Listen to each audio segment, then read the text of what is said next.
Overwriting করে যেই পরিমাণ ভোট বাড়ানো হয়েছে সেটা এবং যেই পরিমাণ ব্যালট বাতিল করা হয়েছে এই দুটো যুক্ত করলে ৫,০০০ ভোটের ব্যবধান আমার পক্ষে হবে। জনগণের ভোটাধিকার সংরক্ষণ করার জন্য যে আমাদের সংগ্রাম, আমাদের এই আন্দোলন থেকে পিছিয়ে আসার কোনো সুযোগ নাই। যে কোনোভাবেই আমরা এই অধিকারটা প্রতিষ্ঠিত করেই ছাড়ব। রেজাল্ট শিটের মধ্যে আমার পোলিং এজেন্টের স্বাক্ষর নাই। স্বাক্ষর ছাড়া তারা একতরফাভাবে নিজেদের মতো করে রেজাল্ট প্রকাশ করে দিয়েছে। তারপরে মূল সময়ে রেজাল্ট যখন গণনা করা হয়, ভোট গণনার সময় আমাদের প্রতিদ্বন্দ্বী প্রার্থীর দেখা গেছে যে ওই সময়ে এজেন্ট পরিবর্তন করেছে। সারাদিন এক পোলিং এজেন্ট ভোট কাস্ট করেছে, গণনার সময় সম্পূর্ণ আইন বহির্ভূতভাবে সেখানে আরেকজন গিয়ে ঢুকে তারা ভোট গণনা করেছে, যেটা আমরা মনে করি যেটা কোনোভাবেই গ্রহণযোগ্য হতে পারে না। তো এইভাবে বেশ অনেকগুলি আসন থেকেই আমাদের পোলিং এজেন্টদেরকে বের করে দিয়ে অথবা পোলিং এজেন্টদেরকে তাদের স্বাক্ষর ছাড়াই একতরফাভাবে ওনারা ফলাফল প্রকাশ করেছেন। দ্বিতীয় হলো যেই ফলাফলগুলি প্রকাশ করেছেন তার মধ্যে অনেকগুলোর মধ্যেই স্বাক্ষর নেওয়ার পরে গিয়ে ওনারা ট্যাম্পারিং করেছেন এবং ট্যাম্পারিং যেই ফলাফলগুলিতে করেছেন, যেই শিটগুলিতে করেছেন, দেখা গেছে সবগুলো শিটে একটা জায়গাতেই ট্যাম্পারিং। একটা প্রার্থীর ভোটের মধ্যেই সেখানে ওভাররাইটিং, সেখানে কেটে সংখ্যা একটা জায়গায় আরেকটা বসানো হয়েছে, একটার উপর দিয়ে আরেকটা সংখ্যা লেখা হয়েছে। এই সবগুলি ঘটনা একজন প্রার্থীর ক্ষেত্রেই ঘটেছে, অন্য প্রার্থীদের ভোটের সংখ্যার মধ্যে এই ধরনের কোনো শিটের মধ্যে নেই। এটা হলো দ্বিতীয় কষ্ট। এতে প্রমাণ হয় যে পরিকল্পিতভাবে ভোট গণনার শেষে একজন প্রার্থীর ভোট বেশি দেখানোর জন্য সেখানে পরবর্তীতে সেটাকে ওভাররাইটিং করে ওটাকে বৃদ্ধি করে দেখানো হয়েছে।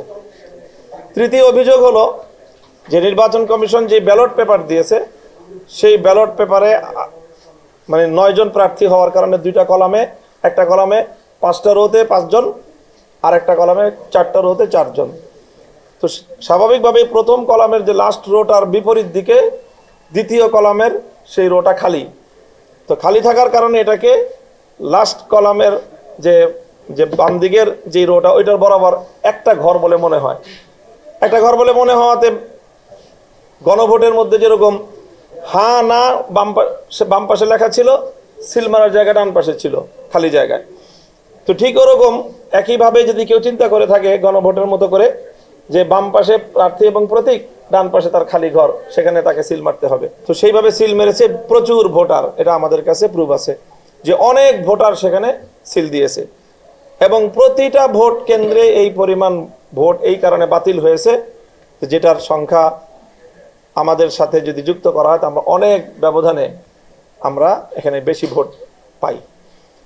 তো আমাদের কাছে এটা প্রমাণ রয়েছে যে নির্বাচন কমিশনের পক্ষ থেকে অন্য আসনে, যেরকম ঢাকা 8 আসনের ব্যাপারে একই সেম কেসটা হয়েছে মির্জা আব্বাস সাহেবের ক্ষেত্রে ধানের শীষের প্রতীকে, যে সেখানে তার ফার্স্ট কলামের লাস্ট রোতে মির্জা আব্বাস এবং সাহেবের নাম এবং ধানের শীষ, আর বিপরীত দিকে দ্বিতীয় কলামের লাস্ট রোটা খালি। তো সেখানে যেই সিলগুলি পড়েছে সেই সিলগুলোকে ধানের শীষের এই ভোট বলে গণ্য করার মর্মে নির্বাচন কমিশনের সিদ্ধান্ত আছে বলে আফরোজা আব্বাস সাহেবা, যিনি বিএনপির নেত্রী, তার পক্ষ থেকে মিডিয়াতে স্পষ্ট ব্রিফিং আছে। তো এই সকল কারণে আমাদের আসনে ভোটের ব্যবধান হলো মাত্র 2320টি ভোট, আর আমাদের এই ভোট বাতিলকৃত ভোটের সংখ্যা আমার আসনে 4381। তো আমরা যেটা ধারণা করছি যে 4381-র মধ্যে মোর দেন 80% ভোট, এটা আমার সেই ধরনের ভোট যেই ভোটটা নির্বাচন কমিশন বিভ্রান্ত করেছে জনগণকে, এবং সেই জনগণকে বিভ্রান্ত করার দায় আমি মনে করি জনগণের কাঁধে না চাপিয়ে নির্বাচন কমিশনের নিজেদের কাঁধে এটা দায় নেওয়া উচিত।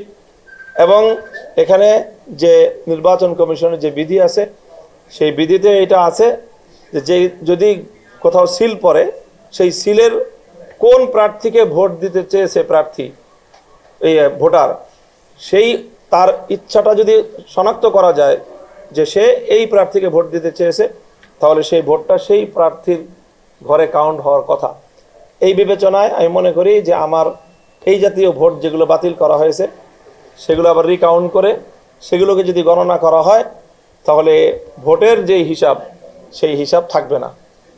এখানে ওভাররাইটিং করে যেই পরিমাণ ভোট বাড়ানো হয়েছে সেটা এবং যেই পরিমাণ ব্যালট বাতিল করা হয়েছে এই দুটো যুক্ত করলে আমার ধারণা যে 5,000 ভোটের ব্যবধান আমার পক্ষে হবে। তো এই হলো অবস্থা। কাজে এই অবস্থার প্রেক্ষিতে আমি তাৎক্ষণিক ওই দিন রাতেই এসে নির্বাচন কমিশনকে অবহিত করেছি, আমাদের এই যে রিটার্নিং কর্মকর্তাকে অবহিত করেছি এবং ইসি সচিবের সাথে আমি কথা বলেছি এবং সেটা ওনাদের সাথে কথা বলার পরে এখন আরও প্রুফ সহ যাবতীয় সকল কাগজপত্র ডকুমেন্ট সহ আমরা সেগুলো তাদের কাছে সাবমিট করলাম।